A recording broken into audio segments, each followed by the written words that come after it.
জীবনের শেষ লগ্নে এসে আপনাদের কাছে আমার আকুল আবেদন, আমার পরিবারকে রক্ষা করেন, আমার ছেলে মেয়েদেরকে রক্ষা করেন। আসসালামু আলাইকুম। মাননীয় প্রধান উপদেষ্টা, গণপ্রজাতন্ত্রী বাংলাদেশ সরকার, আমি আপনার কাছে সুবিচার প্রার্থনা করছি।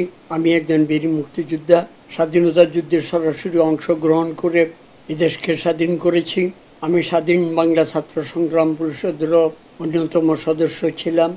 ছাত্র জীবনে স্কুলের জেনারেল ক্যাপ্টেন ছিলাম, কলেজ ছাত্র সংসদের জিএস ছিলাম, বিবি ছিলাম এবং পরবর্তীতে ঢাকা মহানগর ছাত্রলীগের সভাপতি ছিলাম।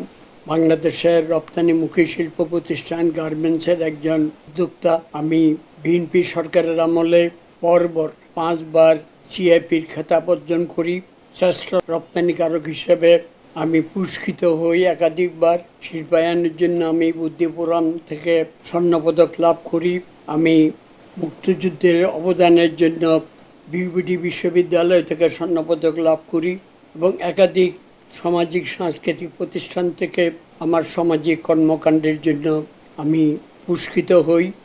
আমি 96-তে আবার আওয়ামী লীগের মনোনয়ন নিয়ে আমি বৃহত্তম মিরপুরের সংসদ সদস্য নির্বাচিত হই, বাংলাদেশের দ্বিতীয় সর্বোচ্চ ভোট পেয়ে। আমি গত 30 বছর সংসদ সদস্য হিসাবে আমার নির্বাচনী এলাকায় আমি অত্যন্ত সুনামের সহিত কাজ করেছি। আমার নির্বাচন এলাকার এমন কোনো স্কুল, কলেজ, মসজিদ, মাদ্রাসা, এতিমখানা, মন্দির নেই যেখানে আমি সাহায্য সহযোগিতা করিনি। আমি অকাতরে সাহায্য করেছি। নিজের যা আয় করেছি তার সিংহভাগ আমি স্কুল, কলেজ, মসজিদ, মাদ্রাসা, এতিমখানার, মন্দির এগুলোর পিছিয়ে আমি ব্যয় করেছি। বাবা একজন সুনামধন্য আলেম ছিলেন, বাংলাদেশের একজন সুনামধন্য আলম ছিলেন। দেওবন্দ ইউনিভার্সিটি থেকে 1993 সালে গোল্ড মেডেলিস্ট হিসাবে তিনি দাওরাহ হাদিস পাশ করে বাংলাদেশে আসেন। বাবার আদর্শে অনুপ্রাণিত হয়ে বিভিন্ন স্কুল, কলেজ, মসজিদ, মাদ্রাসা, ধর্মীয় অনুষ্ঠানে আমি অকাতরে সাহায্য করে আসছি। আমার নির্বাচনী এলাকার কোনো ব্যবসায়ী, কোনো ঠিকাদার, কোনো প্রতিষ্ঠান বা কোনো ব্যক্তিবর্গ বলতে পারবে না যে আমি কারো কাছ থেকে 1 টাকা নিয়েছি বা কারো থেকে অবৈধভাবে কোনো অর্থ চাঁদা নিয়েছি, এই দুর্নাম আমার নেই। বাবার আদর্শে উদ্বুদ্ধ হয়ে অত্যন্ত সততার সাথে কাজ করতে আমি চেষ্টা করেছি। আপনার প্রতিষ্ঠান বৃহত্তম মিরপুরে আপনার অফিস এবং আপনার প্রতিষ্ঠান রয়েছে, আপনি নিজেও জানেন। আমি কোনো দিন সেখানে কোনো সময় যাইনি। আপনার সাথে আমার পরিচয় হয়েছিল বিল ক্লিন্টন যখন বাংলাদেশে আসেন, তার সম্বর্ধনা অনুষ্ঠানে আমি পাশাপাশি দাঁড়িয়েছিলাম। আপনার সাথে সেদিন আমার পরিচয় হয়েছিল। আমি অত্যন্ত অসুস্থ, আমার বয়স 74 বছর। আমি সব সময় সদা সত্য কথা বলি। আওয়ামী লীগ সরকারের শিল্প প্রতিমন্ত্রী হিসেবে আমি দায়িত্ব পালন করেছি। দায়িত্ব পালনকালীন সময়ে সিন্ডিকেটের বিরুদ্ধে আমি কথা বলেছি। মন্ত্রীদের সিন্ডিকেট, দ্রব্যমূল্যের ঊর্ধ্বগতি, মানুষের নাবিশ্বাস, এগুলার বিরুদ্ধে আমি কথা বলেছি। চাঁদাবাজ, দান্দাবাজ, টেন্ডারবাজ এগুলার বিরুদ্ধে আমি কথা বলেছি। আমি সংসদে দাঁড়িয়ে শিক্ষামন্ত্রী, বাণিজ্য মন্ত্রী, আমাদের আইনমন্ত্রী, আমাদের খাদ্যমন্ত্রী এদের বিরুদ্ধে আমি কথা বলেছি। আমি সালমান রহমানের সেই শেয়ার কেলেঙ্কারির কথা বলেছি এবং যারা আওয়ামী লীগের দুর্দিনে কোনো সময় দেখা যায়নি সেই সুদিনের পাখিদের বিরুদ্ধে আমি কথা বলার কারণে আমার উপর অনেক অত্যাচার নেমে আসে। আমি সব সময় স্পষ্ট কথা বলি এবং আমি আওয়ামী লীগের যেসব মন্ত্রী, এমপি যারা দুর্নীতি করে কোটি কোটি টাকা বানিয়েছে তাদের আমি বিচার দাবি করেছি। ছাত্র আন্দোলন যখন শুরু হয়, যেহেতু মাননীয় প্রধানমন্ত্রীর কাছে আমার যাওয়ার অনুমতি ছিল না, বিভিন্ন টেলিভিশনে প্রচারিত হয়েছে। আমি প্রাইম মিনিস্টারকে বলেছি আপনি অনতিবিলম্বে ছাত্রদের ডেকে এনে তাদের দাবি সহানুভূতির সহিত বিবেচনা করেন, মেনে নেন।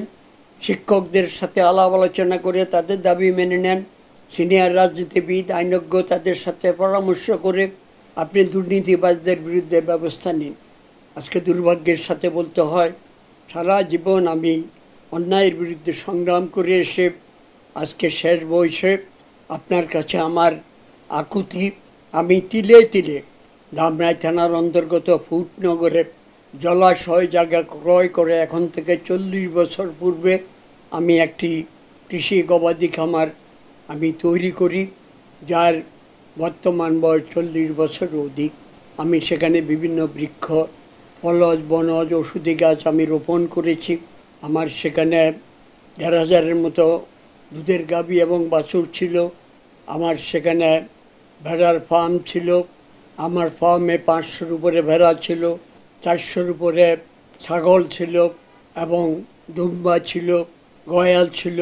আমি বন বিভাগ থেকে হরিণ পালনের কমার্শিয়াল লাইসেন্স আমি গ্রহণ করি এবং সেখানে আমি চিড়িয়াখানা এবং সেনাবাহিনীর গল্ফ ক্লাব থেকে আমি 18টি হরিণ সংগ্রহ করি, যা বর্তমান সংখ্যা 200-র উপরে দাঁড়িয়েছে। আমি ময়ূর লালন পালন করতাম। আমার বন বিভাগের লাইসেন্স রয়েছে। অত্যন্ত দুঃখ পরিতাপের সাথে বলতে হয়, 40 বছর যে প্রতিষ্ঠানটিকে আমি লালন পালন করেছি, আমার এই প্রতিষ্ঠানটিকে আমার এই ছিল যে বাংলাদেশে একটি আমি দুবাইতে মিরাকেল গার্ডেন গিয়েছিলাম, সেখানে দেখেছি আমি ওই ধরনের একটি গার্ডেন করার পরিকল্পনা আমি নিয়ে এখানে কাজে হাত দিয়েছিলাম। দুঃখের সাথে বলতে হয়, 5ই আগস্টের পরিবর্তনের পর আমার এই খামারের সমস্ত গরু, ছাগল, হাঁস, মুরগি সব লুটপাট করে নিয়ে যায়। পুকুরের কোটি কোটি টাকার মাছ লুটপাট করে নিয়ে যায়, এখনও লুটপাট চলছে। আমার সেই সেগুন, মেহগিনি গাছ যেগুলি আমি 40 বছর আগে রোপণ করেছি, সেসব গাছ সকাল বিকাল কেটে এগুলি নিয়ে যাওয়া হয়েছে, এখনও নিয়ে যাচ্ছে। গরিব অসহায় মানুষদের জন্য সেখানে আমি এতিমখানা করে দিয়েছি, মাদ্রাসা করে দিয়েছি, মসজিদ করে দিয়েছি।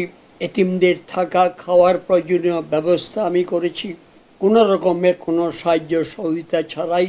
আমার নিজস্ব অর্থায়নে আমার বড় ছেলে এখন থেকে 7 বছর পরে মৃত্যুবরণ করেছে, তার নামে ট্রাস্ট করে সেখানে এটি পরিচালিত হয়ে আসছিল। বাংলাদেশের একটি অন্যতম আধুনিক এতিমখানা, যেখানে ছেলেরা ঘরে মতো অবস্থায় থাকে, প্রত্যেকের জন্য পৃথক পৃথক খাট, ম্যাট্রেস এবং তাদের থাকা খাওয়া, কাপড় চোপড়, কোনো দান মাত্র নেই, কারো কোনো সহযোগিতা ছাড়াই এটি পরিচালিত হয়ে আসছিল। 200-র উপরে এতিম সেখানে ছিল। মাদ্রাসার দারুল হাদিস পর্যন্ত সেখানে 300-র উপরে ছাত্র লেখাপড়া করত। এটি দুর্ভাগ্য যে সেখানকার কিছু সন্ত্রাসী, নাম জানা সন্ত্রাসী, আমার এই সমস্ত জিনিসপাতি লুট করে নিয়ে যাওয়া হয়। মাদ্রাসার এতিমদেরকে মারধর করে বের করে দেওয়া হয়, মাদ্রাসার ছাত্রদেরকে বের করে দেওয়া হয়, মাদ্রাসার সমস্ত জিনিসপাতি লুটপাট করে নিয়ে যাওয়া হয়, এতিমখানার সমস্ত জিনিসপাতি লুটপাট করে নিয়ে যাওয়া হয়, এমনকি মসজিদের মাইক ক্যাসি লুটপাট করে নিয়ে যাওয়া হয়। আমি যদি অপরাধ করে থাকি, অবশ্যই আমি মনে করি আমার বিচার হওয়া উচিত। আমার দৃঢ় বিশ্বাস, আমার পিতামাতার আশীর্বাদে আমি অন্তত খুব বলিষ্ঠভাবে বলতে পারি, আমি কোনো দুর্নীতির সাথে কোনো দিন জড়িত ছিলাম না, আমি কোনো দুর্নীতি করি নাই। আমার নির্বাচনী এলাকায় আমি কাউকে রাজনৈতিক দৃষ্টিভঙ্গিতে দেখি নাই। বিএনপি, জামাত যেই এসেছে আমি তাদের সবার সাহায্য সহযোগিতা করতে আমি চেষ্টা করেছি, কারো প্রতি আমি অবিচার করিনি। আমি অত্যন্ত অসুস্থ, আমি 4 বেলা ইনসুলিন নেই, আমার 4টি হার্টের ব্লক, রিং পড়া, আমার কিডনির সমস্যা রয়েছে, আমি নানাবিধ রোগে আক্রান্ত। ছাত্ররা যখন আন্দোলন করে আমি তাদের আন্দোলনকে সমর্থন দিয়ে, যেহেতু আমি অসুস্থ, আমি রাস্তায় কোনোদিন বাইর হইনি। তারপরেও আজকে নানাভাবে আমাকে হয়রানি করছে। আমার ছেলে মেয়েরা আজকে রাস্তায় নামা ছাড়া তাদের আর কোনো উপায় নেই, কারণ আমার একমাত্র সম্বল আমি গত 40 বছরে নিজের রক্ত পানি করে এই প্রতিষ্ঠানটি গড়ে তুলেছি। সেখানে আমার মিল্ক প্রসেসিং মেশিনারি প্রকল্প ছিল, সেগুলি নিয়ে যাওয়া হয়েছে। আমার সেখানে আধুনিক কৃষি যন্ত্রপাতি ছিল, সেগুলো লুট করে নিয়ে যাওয়া হয়েছে। এক কথায় সেখানে কোনো কিছু নেই, এখন শূন্য ময়দান ধুধু হচ্ছে। আমি মাননীয় প্রধান উপদেষ্টা, আমি জানি আপনি ন্যায় এবং সত্যের প্রতীক। আমি আপনার কাছে বিচার চাই। আমার ফেসবুকের মাধ্যমে এই বক্তব্য দেওয়ার জন্য, সংবাদের মাধ্যমে এই বক্তব্য দেওয়ার জন্য আমি আপনার কাছে ক্ষমা প্রার্থনা করছি। পাশাপাশি বাংলাদেশ জাতীয়তাবাদী দল বিএনপির মহাসচিব ফখরুল ইসলাম আলমগীর সাহেবের কাছে আমার বিনীত অনুরোধ, মানবিক দিক বিবেচনা করে আপনার আমার যারা বিএনপির নামধারী যেসব লোকেরা আমার এই প্রতিষ্ঠানকে লুটপাট করে ধ্বংস করে দিয়েছে। আমি আপনার কাছে এদের বিচার চাই। আপনার প্রতিনিধি পাঠিয়ে সরজমিনে দেখে এসে আপনি এটার বিচার করবেন। আমি বিশ্বাস করি আজকে বাংলাদেশের যে পরিবর্তন হয়েছে, দেশের গণতন্ত্র প্রতিষ্ঠা, আইনের শাসন প্রতিষ্ঠা, আমি সর্বাত্মকভাবে সেটাকে সমর্থন করি। যার কারণে আমার মোহনা টেলিভিশনের পক্ষ থেকে সদা সর্বদা আমরা আপনার খবরাখবর, বিএনপির খবরাখবর আমরা প্রচার করেছি নিরপেক্ষভাবে। আমরা বস্তুনিষ্ঠ সংবাদ পরিবেশন করতে আমরা চেষ্টা করেছি। অনেক সময় হয়তো করতে পারি নাই, তারপরেও আজকে আমার এই বৃদ্ধ বয়সে আমি আপনার কাছে মিনতি জানাই, আপনি আপনার প্রতিনিধি পাঠিয়ে যারা আমার এই প্রতিষ্ঠানকে লুটপাট করেছে তাদের বিচারের আওতা নিয়ে আসে এবং আমার লুণ্ঠিত এই প্রতিষ্ঠানের যাবতীয় জিনিসপাতি যাতে উদ্ধার হয় এবং এই মসজিদ, মাদ্রাসা, এতিমখানা যেভাবে ধ্বংস করেছে তার যাতে বিচার পাই, আমি তার জন্য আপনার কাছে বিনীত অনুরোধ করছি। আমার এই প্রতিষ্ঠানটি 40 বছর আগে থেকে আমি শুরু করে তিলে তিলে আজকে এই প্রতিষ্ঠানটি আমি গড়ে উঠেছি। আমি গর্ব করে বলি, আমি কোনো দুর্নীতির সাথে কোনো দিন জড়িত ছিলাম না। আমি কোনো দুর্নীতি করি নাই। বিদেশে আমার কোনো বাড়িঘর নাই।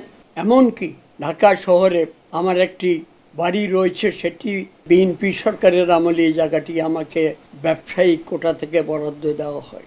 আওয়ামী লীগের আমলে বা মুক্তিযুদ্ধ হিসাবে বা একজন সংসদ সদস্য হিসাবে আমি কোনো রকমের কোনো সুযোগ সুবিধা নেইনি। আমার কোথাও কোনো ব্যাংক ব্যালেন্স নাই, বিদেশেও নাই, বাংলাদেশেও নাই। আমি এটা দৃঢ়তার সাথে বলতে পারি, কোনো দিন কোনো অন্যায়ের সাথে, কোনো অবৈধ লেনদেনের সাথে আমি কোনো দিন জড়িত ছিলাম না। চোখে দেখেছি, অনেকের প্রতিবাদ করেছি, প্রতিবাদে কাজ হয় নাই।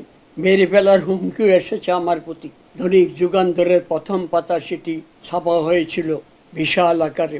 সিন্ডিকেটের বিরুদ্ধে কথা বলার জন্য, দুর্নীতির বিরুদ্ধে কথা বলার জন্য বহুবার আমাকে মেরে ফেলার হুমকি দেওয়া হয়েছে। তারপরেও আমি সত্য কথা বলতে থামি নাই। কাজে আমি আজকে আপনাদের কাছে ন্যায় বিচার প্রত্যাশা করি। আমি যদি কোনো অন্যায় করি, আমার বিচার আপনারা করেন, আইনের মাধ্যমে করেন। আমি আপনার দলের বা অন্য কোনো দলের কোনো নেতা কর্মীকে কোনো রকমের হয়রানি করি নাই, নির্যাতন করি নাই, মামলা দেই নাই। প্রয়োজনে আমার নির্বাচনী এলাকা বৃহত্তম মিরপুরে যে কোনো আপনার দলের যে কোনো নেতা কর্মীকে থেকে খবর নিতে পারেন। আমি কোনো সময় তাদেরকে কোনো, বরং আমি যতটুকু পেরেছি আমি সহযোগিতা করেছি তাদেরকে। যারা বিপদগ্রস্ত ছিলেন আমি তাদেরকে সহযোগিতা করেছি। আজকে তাই আমার প্রার্থনা, এই শেষ বয়সে, জীবনের শেষ লগ্নে এসে আপনাদের কাছে আমার আকুল আবেদন, আমার পরিবারকে রক্ষা করেন, আমার ছেলে মেয়েদেরকে রক্ষা করেন। আল্লাহ হাফেজ।